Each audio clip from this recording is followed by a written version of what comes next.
Shalom, damai sejahtera untuk kita seluruhnya, Bapak, Ibu, dan saudara-saudari yang terkasih dalam nama Tuhan Yesus Kristus.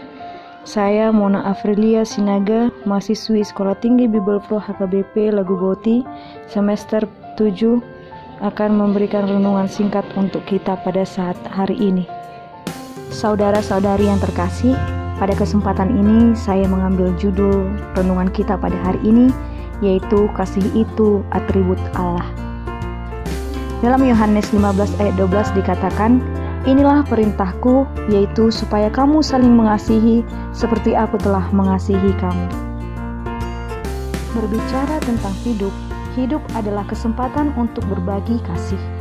Berikan apa yang bisa kita beri sesuai dengan kemampuan kita. Dan saat kita tak berhenti mengasihi, maka kasih Tuhan pun tidak akan berhenti untuk kita. Saudara-saudari yang terkasih, mengasihi bukan dengan perkataan atau dengan lidah, tetapi dengan perbuatan dan dalam kebenaran. Sudahkah kita berbagi dengan tulus hati dan tanpa pamrih seperti Yesus sendiri? Kita tanyakan pada pribadi kita masing-masing. Saudara-saudari yang terkasih, istilah roti yang pecah dan anggur yang tercurah bukanlah hal yang asing bagi kita. Orang Kristen dan bahkan merupakan janji dan komitmen bagi kehidupan. Apa sesungguhnya arti roti yang terpecah dan anggur yang tercurah itu? Dan apakah janji dan komitmen itu sudah dapat dijalankan dalam kehidupan kita sebagai orang Kristen? Kenyataannya sesungguhnya tidak mudah memiliki komitmen atau janji tersebut. Pada kenyataannya, sesungguhnya tidak mudah memiliki komitmen dalam memenuhi janji tersebut juga. Hanya pengikut Yesus yang sungguh-sungguh harus memiliki gaya hidup yang didorong atau dimotivasi oleh komitmen tersebut. Komitmen apa? Komitmen ini disebut sebagai gaya hidup yang dapat melakukan apa yang dikehendaki Tuhan, yaitu hidup berkualitas dan hidup kekal. Kasih kepada Tuhan ditandai dengan melakukan segala sesuatu yang sesuai dengan keinginan atau selera Tuhan. Dengan mengasihi Tuhan, maka membuat seseorang mengasihi orang-orang yang harus dikasihi dengan benar, yaitu dengan berbagi milik kepada sesama dengan gaya kehidupannya. Inilah kehidupan yang dapat menggambarkan seperti anggur yang tercurah dan roti yang terpecah. Pertanyaannya kepada kita, sebenarnya apa itu berbagi?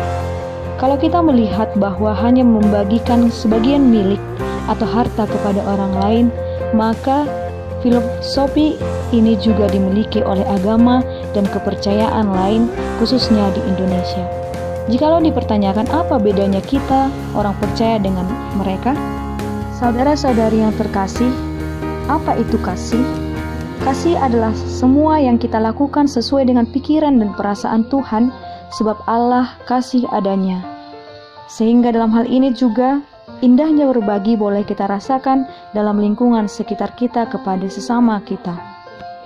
Saudara-saudari yang terkasih, jikalau kita berbagi, kita tidak akan kehilangan harta kita, tetapi itu adalah salah satu sarana kita untuk berbagi kepada teman-teman kita, sebagaimana Tuhan Yesus Kristus sebagai berkat di tengah-tengah kehidupan manusia.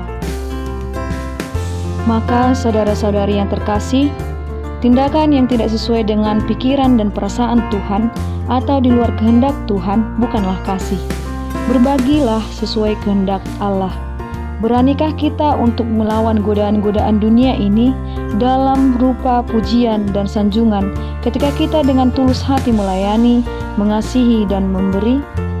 Saudara-saudari yang terkasih dalam nama Tuhan Yesus Kristus, hal yang paling indah kita lakukan kepada sesama kita adalah berbagi.